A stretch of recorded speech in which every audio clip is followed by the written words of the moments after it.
ये चुनाव के बाद जीते हुए लोगों पर लागू होता है। आपकी सदस्यता हो जाएगी रद्द और आप एक साधारण व्यक्ति की तरह हो जाएंगे काम। अब ये बताइए, किसी पार्टी का कोई विधायक या सांसद अब छोड़ के भाग पाएगा? अब छोड़ के जाना उसके लिए नेक्स्ट टू इम्पॉसिबल हो गया।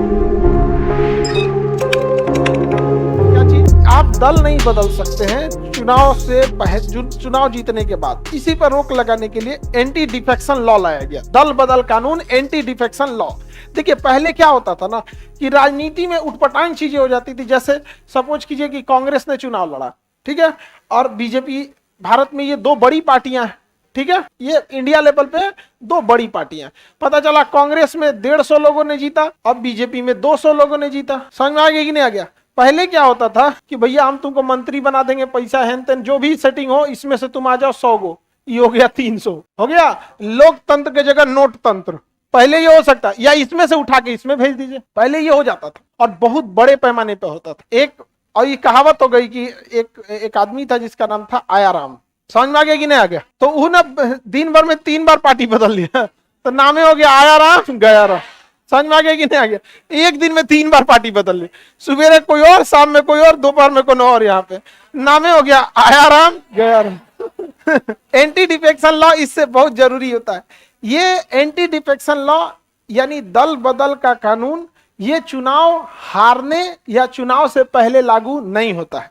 यदि कोई व्यक्ति चुनाव हार गया है या अभी चुनाव लड़ने जा रहा है तो ये लागू नहीं होता है। ये चुनाव के बाद जीते हुए लोगों पर लागू होता है, ताकि वो पार्टी बदलकर सरकार न बदल दे। तो पहला तो समझ में आ गया कि ये चुनाव जीते हुए सांसद या विधायकों पर लागू होता है। समझ में आ गया कि नहीं? ये कहता है कि चुनाव जीतने से पहले, चुनाव के एक दिन पहले भी आपको पार्टी बदलना है तो बदल लो पार्टी, लेकिन जिस पार्टी का चुनाव चिन्ह लेकर आपने वोट मांगा है, चुनाव जीतने के बाद अगर आपने पार्टी बदल लिया तो आपके ऊपर लगेगा एंटी डिफेक्शन लॉ, यानी दल बदल कानून। आपकी सदस्यता हो जाएगी रद्द और आप एक साधारण व्यक्ति की तरह हो जाएंगे, काम खत्म। गए थे पार्टी बदलने के लिए, कामे बदल दिया आपका, जाए यहां से। अच्छा किया कि नहीं किया? अब आप चुनाव जीतने के बाद पार्टी नहीं बदल, कोई दिक्कत? हाँ, क्या कह रहा है कि बदल लिया है? कौन बदल लिया है? अब उसके कुछ रूल है, उसको समझ जाइए, ठीक है, कि कब बदल सकते हैं कब नहीं बदल सकते हैं। इतना तो समझ में आ गया। अब ये बताइए, किसी पार्टी का कोई विधायक या सांसद अब छोड़ के भाग पाएगा? अब छोड़ के जाना उसके लिए नेक्स्ट टू इम्पॉसिबल हो गया। क्यों? कोई भाई अब काय लिए जाएगा? दिक्कत क्या है कि अगर अब चला जाता है तो उसकी तो सदस्यता ही खत्म हो जाएगी। तो इसको रोकने के लिए 52वां संविधान संशोधन किया गया था 1985 में, 1985।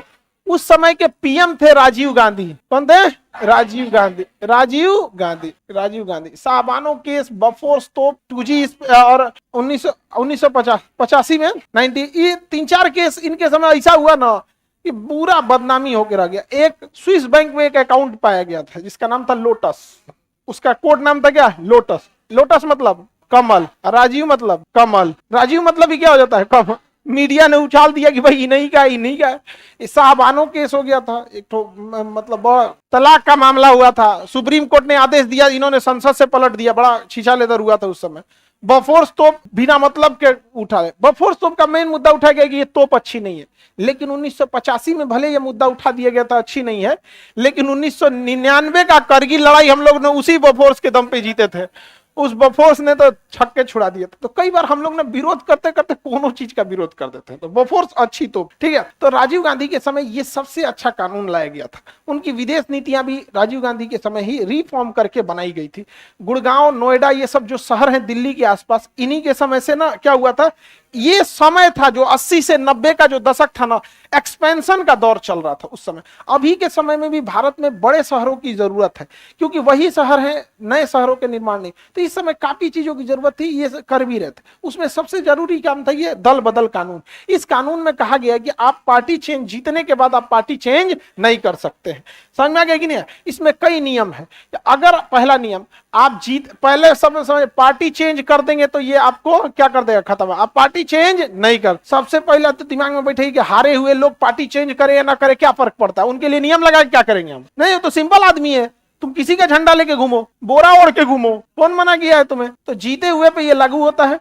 आप अगर जीते हैं किसी और पार्टी के नाम पर बदल लेंगे तो तो आपके ऊपर एंटी डिफेक्शन लग जाएगा। और किसी भी व्यक्ति के चुनाव जीतने में उसकी पार्टी का योगदान 50% होता है। 50% उस पार्टी का योगदान होता है, 30% योगदान उसका होता है, उसका व्यक्तिगत होता है, 20% ऐसा समीकरण बन जाता है कि ना उनका ना दे तो इन्हीं के दे। 3 चरण में पूरी के पूरी काम हो जाता है। समझ में आ गया कि नहीं आ गया? जैसे अगर 2024 का है, अब जहां जिस एरिया में मोदी जी को लोग ज्यादा पसंद करेंगे वहां बीजेपी से जीतना इजी हो जाएगा, जिस एरिया में उन्हें लोग कम पसंद करेंगे वहां जीतना मुश्किल हो जाएगा। समझ में आ गई? नहीं तो पार्टी का बहुत बड़ा इफेक्ट पड़ता है। तो पार्टी, अगर आपने पार्टी क्या कर दिया, चेंज कर दिया, तो क्या हो जाएगा? दल बदल लग जाएगा। अगर कोई निर्दलीय उम्मीदवार है, निर्दलीय उम्मीदवार ये किसी पार्टी को ज्वाइन नहीं कर सकता है। अगर यह निर्दलीय उम्मीदवार कोई पार्टी को ज्वाइन कर लिया तो भी इस पे दल बदल का लग जाएगा, इसे बाहर कर दिया जाएगा। जैसे कई बार हम लोग किसी को चुनाव में कोई कहता है कि भैया हमको कांग्रेस का टिकट दे दो, कांग्रेस उसको कहेगा नहीं तुमसे अच्छा उम्मीदवार है मेरे पास, वो कहेगा नहीं दोगे, हम बीजेपी से ले लेते हैं। बीजेपी वाला भी नहीं देगा, कहेगा आम आदमी से ले लेते हैं, वो भी नहीं दिया, कहीं से लिया, कहा क्या ऐसा हमको गया है, इस भरी दुनिया में कोई भी हमारा ना हुआ। अब वो कहेगा हम बिना किसी दल का चुनाव लड़ेंगे, निर्दलीय चुनाव, अकेले लड़तो, अकेले लड़ेगा। और अच्छा इंसान कभी कभी अकेले जीत जाता है, निर्दलीय उम्मीदवार जीत जाता। अब सिंपल से एपीजे अब्दुल कलाम अगर चुनाव लड़ते बिना किसी पार्टी के तो नहीं जीत जाते, निर्दलीय जीत जाते हैं सब। तो कहा गया कि निर्दलीय उम्मीदवार भी पार्टी ज्वाइन नहीं कर सकता है, निर्दलीय नहीं कर, वरना सबसे ज्यादा वैल्यू इन निर्दलीय का ही होता है। मान के चलिए किसी को 1 सीट की जरूरत है, निर्दलीय कहेगा कि आ जाओ हम ले लेते 10 करोड़, आ जाओ। समझ में आ गया कि नहीं? ये समझिए, ये सब सब्जी में मसाला है सभी सब। तो निर्दलीय उम्मीदवार भी अगर आ गया तो क्या हो जाएगा? एंटी डिफेक्शन लॉ लागू हो जाएगा, खत्म हो जाएगा। इसका मतलब अब जिनको वोट दिया जाएगा, जिनके पास बहुमत आएगी वही सरकार बना सकते हैं, क्योंकि आप दूसरे से पार्टी नहीं चेंज करा सकते हैं, निर्दलीय को मिला नहीं सकते हैं। खत्म कहानी कर दिया कि नहीं कर? इसमें एक और नियम है, देखिए सपोज कीजिए कि किसी पार्टी की सरकार बन गई, कोई पार्टी है ए बी, मान के चलिए इसके पास 300 सीट है, बी के पास 150 सीट है। सरकार किसकी बनेगी? ए की, क्योंकि 273 हमारे पास अभी के समय क्या है? बहुमत। अभी के समय बहुमत कितना है? 273। आगे बढ़े, 273 अभी के समय बहुमत। सरकार तो इनकी बन गई, क्योंकि ये दो कानून सरकार बनाने से नहीं रोकने देगा। इतना कड़ा कानून है कि रोक ही नहीं पाएगा, अभी ये ही बना पाएगा। और अगर ये कानून नहीं रहता तो खरीद लेता 200 को, में से आ जाओ 150 को खरीदता तो सीधे बाजी पार्टी ये पलट जाता है, सीधे पलट जाता कि नहीं? अच्छा ये खरीद के विपक्ष गायब कर देता, कहता है 150 का 150 तुम मेरे में आ जाओ, विपक्ष खाली हो गया, यहाँ पूरा वीराना है यहाँ पे, जो डेली 4 को विधेयक पास हो रहा है यहाँ पे। नहीं, लोकतंत्र को राजतंत्र में बदल देगा, कहेगा आज का विधेयक आता है पूर्ण बहुमत से पास होगा, भारत अब राजतंत्र रहेगा। ले, तो विपक्ष का रहना जरूरी है। किसी अच्छे लोकतंत्र में मजबूत विपक्ष का रहना बहुत ज्यादा जरूरी है। समझ में आ गया कि नहीं?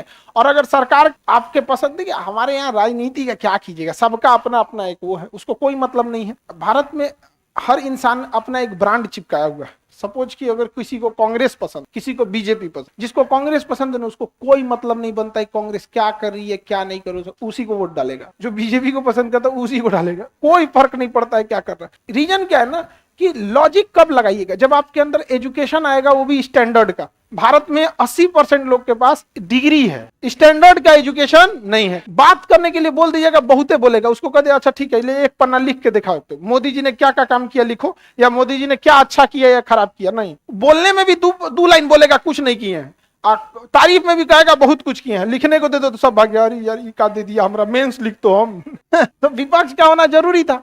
अब यहाँ तो सरकार बन गई एक ही, अभी भी नौटंकी कर देते थे सब। क्या करते हैं ये बी वाला, इनमें से 100 ठो को कहेगा तुम लोग को हम पैसा देते हैं, एक काम करना, जब वोटिंग होगी विधेयक पर कि यह विधेयक पास करना है कि नहीं, तो तुम वोटिंग में निगेटिव वोट डाल देना, कदर नहीं पास करेंगे। तो ये बताओ, अगर सरकार में बैठ के आप विधेयक नहीं पास करा पा रहे हैं तो आपको सरकार में बैठे किस काम का? बजट है ना पास करा पाए, क्योंकि पूरे साल भर का पैसा निकालना है आपको। अब बजट नहीं पास कर पाएंगे तो सरकार चला पाएंगे? तो अगर ये पैसा दे के कह दिए सब कि भैया तुम इसमें क्या करो, वोट विपक्ष में वोट डाल दो, तब तो सरकार हुआ उनका, काम हो रहा है उसका। तो इसमें फिर कहा गया कि अगर आप विपरीत मतदान करते हैं, विपरीत मतदान नहीं कर सकते हैं, विपरीत मतदान नहीं कर सकते। आपके पार्टी का अध्यक्ष कह दिया कि यही मतदान करना है तो आपको वही मतदान करना पड़ेगा, नहीं तो आपको सदस्यता निकाल देगा, एंटी डिफेक्शन लॉ लगाएगा, बाहर कर देगा। कठोर कानून है कि नहीं? बहुत तगड़ा कानून। इसमें एक और व्यवस्था है। अच्छा मान के चलिए ये ए कहे इससे, बी कहे कि देखो भाई तुम 300 में से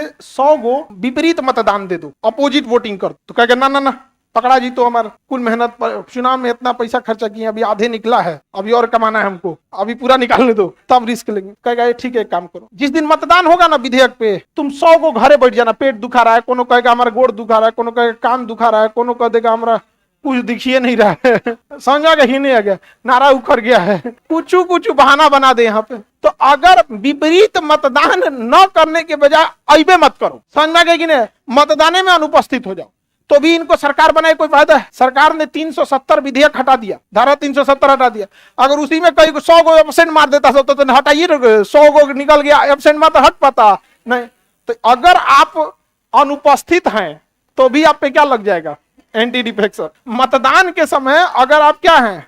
अनुपस्थित, मतदान में अनुपस्थित, आप मतदान में अनुपस्थित, अरे क्या लिखा गया जी? अनुपस्थित, ठीक लिखा है? अरे 2-4 को ऐसे सजा देते हैं, लो मेकअप कर दिए उसका। देख रहे, मेकअप की खासियत है कि खराब से खराब चीज को मेंटेन कर देता है। मेंटेन कर दिया कि नहीं कर दिया? अब कौन बताएगा कि मात्रा गलत है कि सही है? This is the reality of makeup.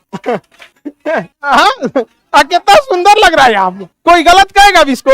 लो और लगा देते हैं यहाँ पे, टिकली उकली लगा दी, लो मतदान में अनुपस्थित। जब भी कोई चीज पे डाउट होगी, उठ पटांग तो नहीं, तो मेकअप कर दो, काम खत्म हो। स्मार्ट लग रहा है कि नहीं लग रहा है? हाँ? मात्रा गड़बड़ हो जाता है हमसे, तो अब तो कोई ये नहीं कहेगा कि गड़बड़ हुआ है। अब उसको पढ़ा नहीं जा रहा है तो हम क्या करें? तो मेंस में भी मेकअप कर देंगे लोग, नहीं मेंस में मेकअप मत करना, वरना नंबर देने टाइम मेकअप कर देगा, अब बढ़िया मेकअप करेगा, बड़का गोला। तो देखिए बाबू, ध्यान से अब समझिए, ये नियम कितना कठोर है। अगर आप मतदान में अनुपस्थित रहेंगे ना, तो भी आपको क्या कर देगा? बाहर कर देगा। अगर आप मतदान में अनुपस्थित हो गए तो 15 दिन के अंदर आपको अपने पार्टी के अध्यक्ष से माफी मांगनी पड़ेगी और उसे कारण बताना पड़ेगा कि किस कारण से आप अनुपस्थित थे। समझ में आ गया? और अगर पार्टी अध्यक्ष माफ कर दिया तब तो ठीक है। अब पता चला 100 गो अनुपस्थित हो गया और सब कारण दिखा रहा है कि बेटी के विदाई था, तो भैया एगो का बिया होगा, बेटी उटी का तो चलेगा यहाँ पे, सबनी का बाकी कहेगा कि हाँ हम लोग बारात में न देख रहे। तो पता चला एगो बिया हुआ, बाकी सब बारात को मैनेज कर रहा था सर। नहीं समझ आया? तो पार्टी का अध्यक्ष जिसकी बेटी का विवाह था उसको छोड़ के 99 को माफ नहीं करेगा, वह निर्वाचन आयोग बाहर कर देगा। जाओ अब दूसर के बारात में तुम कुर्सी सही करो, पूर्व विधायक ललका कुर्सी पानी चलाओ। तो एंटी डिफेक्शन लॉ बहुत ही टफ